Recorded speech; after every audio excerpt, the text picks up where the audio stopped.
Today's video begins with me sitting by the pool at my hotel. I'm staying in the Old Town area of San Diego. I stayed at a different hotel in late December last year, and I didn't like it, so I changed to this hotel, and I like it much, much better. The room costs less, the parking costs less, and I get a free hot breakfast. But I don't like their coffee, and I really need to wake up after that crazy 21-hour day flying to Phoenix and then driving here to San Diego. So I'm gonna grab some coffee at Dunkin' and do my intro from the harbor, and then head on out. Hey guys, welcome everyone! I'm here in San Diego after a very long day yesterday, so I definitely need some caffeine this morning.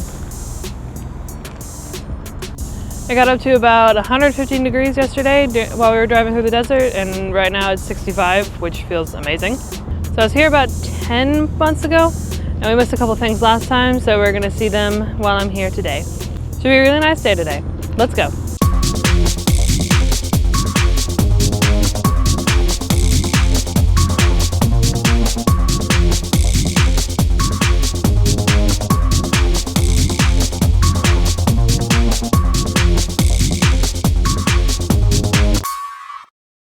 So the plan today is to see some interesting places in San Diego, and gradually head north until I reach the Los Angeles suburbs, and then head back here.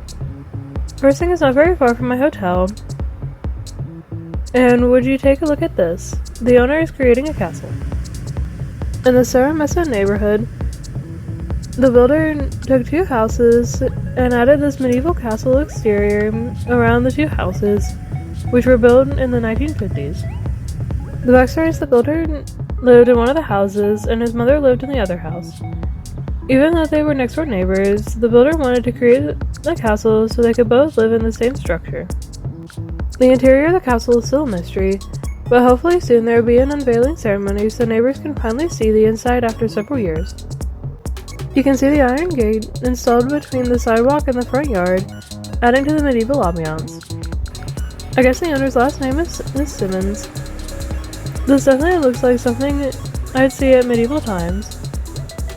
No word if there are any jousting tournaments held in the front of the house. The castle is also lit up at night, mostly with purple color. I bet it looks really awesome at night. Here's a look at the side of the house. I will say the brickwork is fantastic, and there's no question this house is unique compared to the rest of the homes in this neighborhood.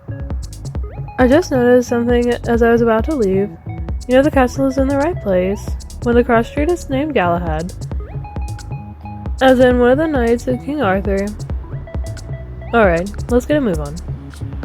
Still in San Diego, and I'm at the corner of Brandt and Spruce Streets.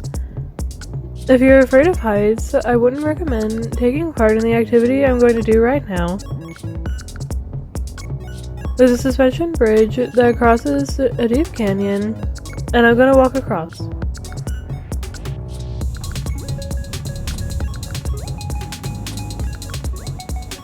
The bridge does have some swing to it, especially if there are lots of people crossing. The bridge was built in 1912 by Edwin Capps, and was meant to connect neighborhoods together that were separated by the deep canyon. When I say deep, the canyon is 70 feet below where I'm standing now.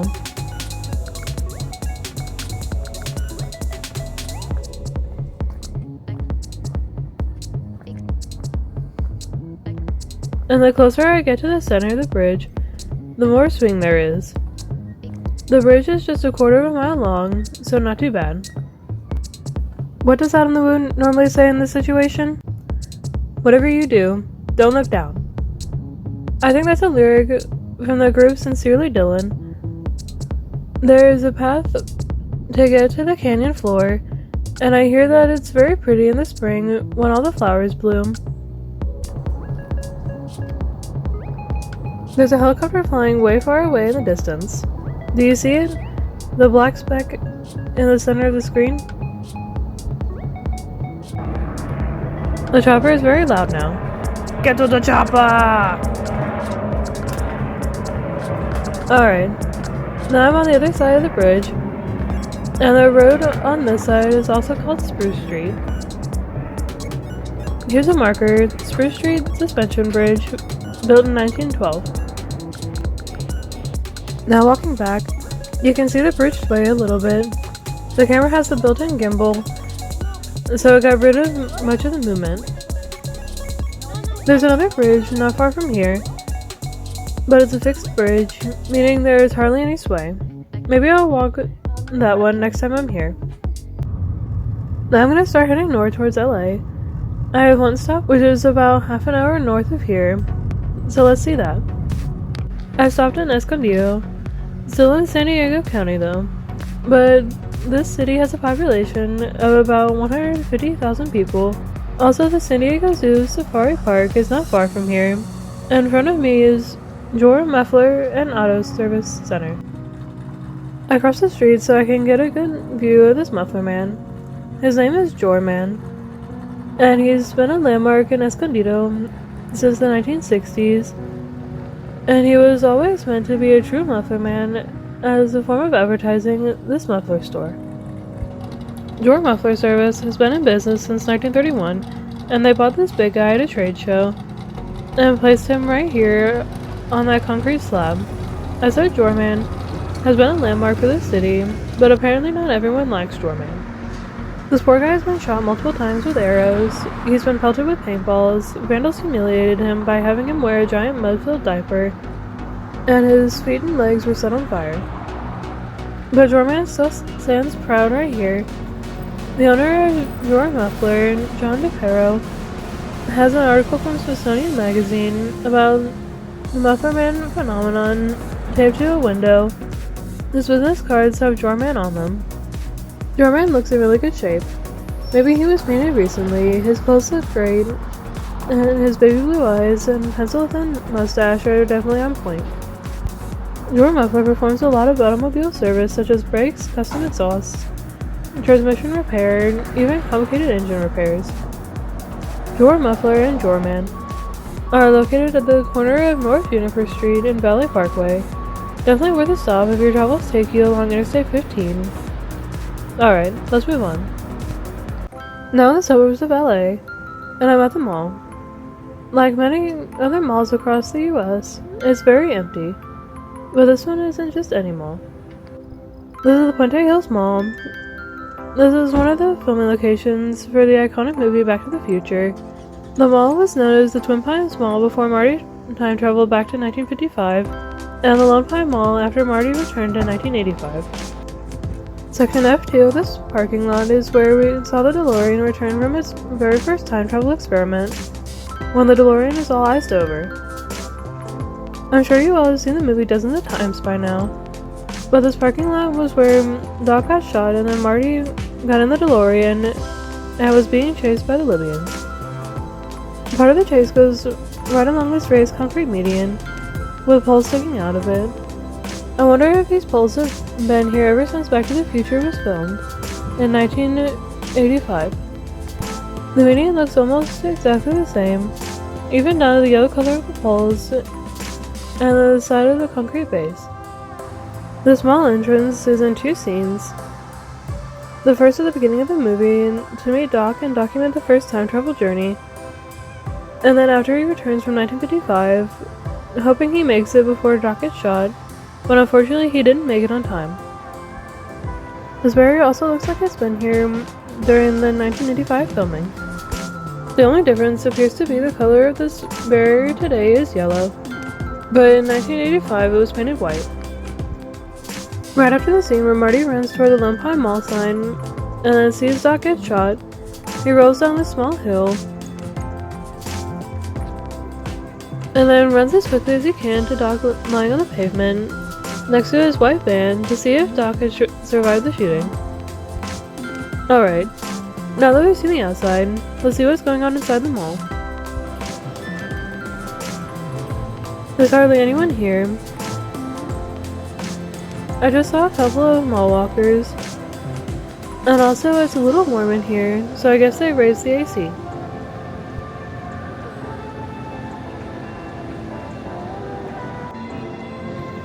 Almost all the stores are gone. The music is very loud here. They're playing all the hits from the 80s. Looks like this is open. I don't remember this being here when I last visited 3 years ago. This looks like a smallish Dave & Buster's type place. Here's the center of the mall, and I did see a few other stores open, a couple of nail salons, a haircut place, and a jewelry store. Oh, 2 other stores, and I'll show you those shortly. 3 years ago, they were hoping to revitalize this mall, but it looks like those plans fell through, which is a shame. But that's what most US malls are going through. Checkout is still here, and what I'm going to see. This is the replica sign for the Twin Pines Mall, and it's firmly set on 1:16 a.m., the exact time when the DeLorean made its very first time travel journey. I'm glad it's still here, and I made it just in time. You know, I had to get some photos and videos in front of the sign one last time. I'm feeling a little sentimental right now. And the reason is, it was recently announced that a developer has purchased the entire mall property, and it's highly likely the mall will be torn down. Some people are speculating the developer will put up condos. Others are thinking they may build one of those destination work-live play areas, and those tend to be high-end. Also, the time isn't really blinking, at least not to the naked eye. I think it's the camera frame rate showing that it's blinking. No one is sure what will happen to the sign. I'm about to put it up for auction. I'm sure it'll bring in a lot of money. Some mega fan of Back to the Future will probably pay a lot of money for it. All the anchor stores like Sears are long gone. I think Sears is completely out of business now, right? I can't think of any open Sears. Thankfully, what is still open are the restrooms. They're clean, but it's a little dark, so they must be cutting down on lighting expenses. It also smelled a little like pesticide, so I don't know if they have a bug problem and they're not fixing it. These massage chairs are still operational, and I'm waiting for one of the stores to open. It opens at noon today, and I wanted to pick up a few things. Here's the food court. There's plenty of seating here, but none of the restaurants are open. Anyway, it's now noon, and Hot Topic is open. I can't believe this Hot Topic is still open. There are a few struggling malls I've been to, and many have an open Hot Topic, and they have some customers here right now. They're running a sale, so I got myself some merch. I think every time I go to this mall, I buy something at Hot Topic. Now back downstairs, and there are a couple of other stores. One I did want to visit, this toy store, but they're only open from 2 p.m. to 7 p.m. I saw on Justin Scar's YouTube channel that he went to the store and found some good stuff, so I'm a little disappointed. Yeah, here are the hours. 2 to 7 today, 11 to 7 Friday and Saturday, and 12 to 6 on Sunday. Oh well, can't win them all. Here's what I was talking about earlier. These big signs are for the cancelled reimagining of the mall. I think a lot of Back to the Future fans will be very sad when this mall is torn down. It'll be erased from existence. And I'm very glad I got to be here before the mall is erased, so I could visit one last time. No one knows when the mall will close for good, so if you want to visit, you better get here ASAP. And one last time, I'm going to drive down this road and pretend I'm outrunning the Libyans and drive 88 miles per hour. Not far from that mall, I'm now in the city of Downey, and here's the oldest operating McDonald's in the world. It's been open since 1953. Here's the main restaurant. You can either walk up and order, and sit in the building next to it, or there's a drive-thru window behind the restaurant. In the seating area is a small museum. There are a number of artifacts. This restaurant is the second ever McDonald's to be franchised by the founders of McDonald's, Richard and Maurice McDonald. Here's a Mac Tonight statue from one of the best marketing campaigns ever from McDonald's. Doug Jones was the actor that played Mac Tonight. I had the pleasure of meeting him a few weeks ago at a Star Trek convention. He played Action Saru on Star Trek Discovery. Another from the 80s, the Mac DLP. Also a Ronald McDonald clock, many magazine articles, and look at the high chair piece on the right. There's a closet cash register, and panning down here is a disembodied head of Ronald McDonald. Some old-timey McDonald's training manuals, and an audio player, and a hand-knit milkshake maker. There's some more marketing materials over here. So many old goodies from the 70s, 80s, and 90s. Down here are cups and glasses. Some came with the Happy Meal. Look at this old menu from 1953. Hamburgers were 15 cents, cheeseburgers just 19 cents, Coke was 10 or 15 cents, and milkshakes were just 20 cents. The restaurant sustained heavy damage from the Northridge earthquake in 1994, and it took 2 years to repair. Glad it's still here, and the sign that looks great lit up at night. Alright, back to San Diego. I missed this last year, so I want to make sure to visit this time. Even though it's foggy here, so I won't be able to see the sunset, but I'm in the neighborhood of Sunset Cliffs, and it's very beautiful here. The cliffs are no joke. Some of them are 300 feet above the ocean surface. There are pathways to safely get down to the ocean floor, so you can see the beaches or tide pools, or go to some of the surfing areas down below. But look how amazing these cliffs are. So stunningly beautiful even with the fog. There's a great view of the ocean from down there. Have you ever been here? Please leave me a comment.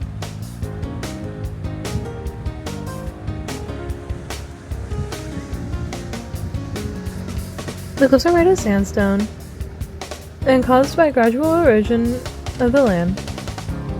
Some of the erosion creates small caves and arches, such as this one. There are signs not to walk across the arch, but people still do, including an elderly male relative of mine that accompanied me here. I really wish I had visited last year. I did catch a sunset one of those days, and this would have been a great place to see the sunset.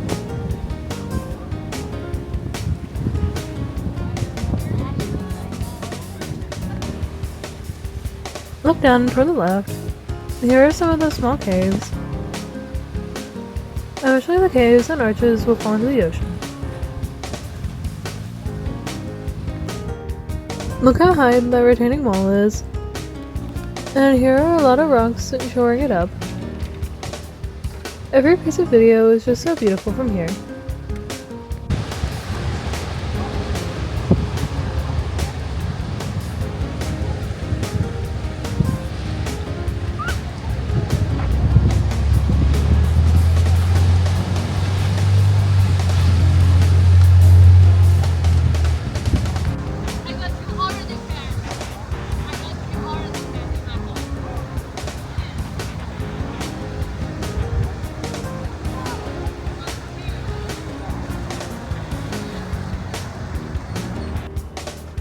This guy in the center of the screen has a cat next to him.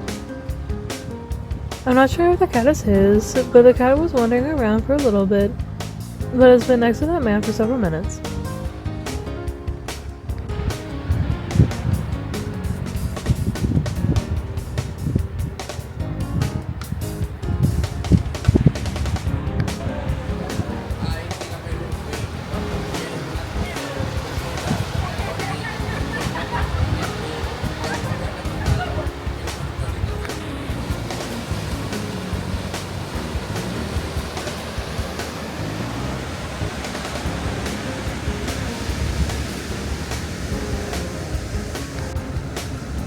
There are some more of those small caves formed from erosion.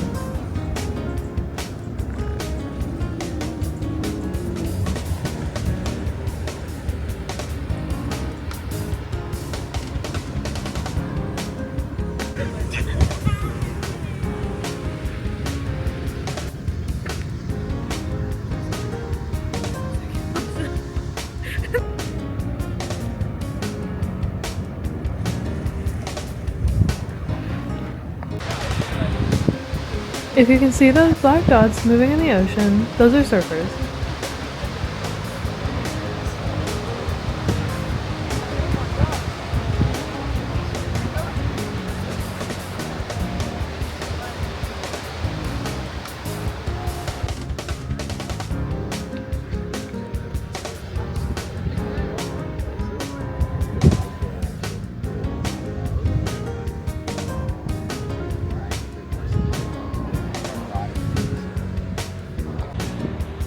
I think the sun is gonna set in about 30 minutes or so, but there's no chance of seeing it, so I'm gonna head on out.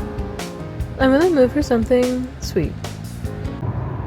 You see the fog is starting to build closer inland now. It'll be completely cloudy in the city this evening. My sweet stop is in the Little Italy section of San Diego. I would like a good pizza, but tonight I'm in the mood for something else.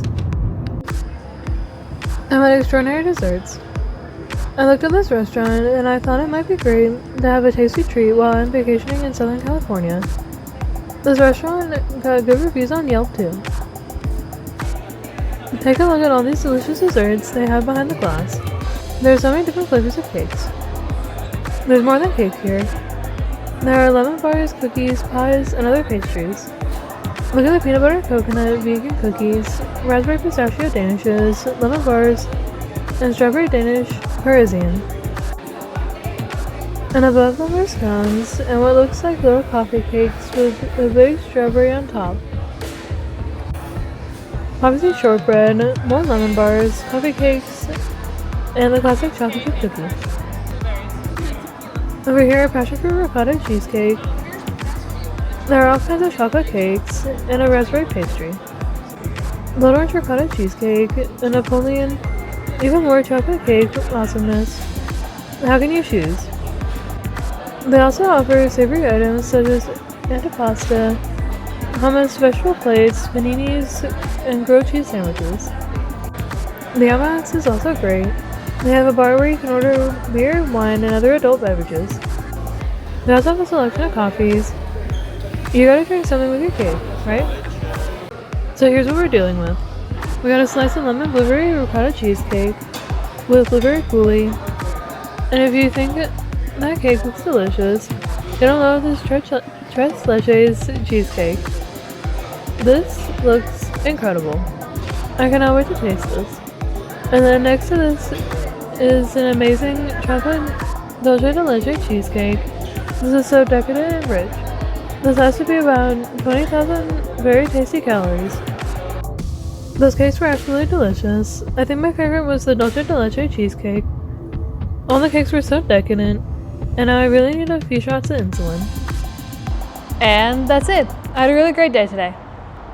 So my favorite part of the day was probably the food. I mean, I've just had the cake and I feel like I'm about to just fall asleep.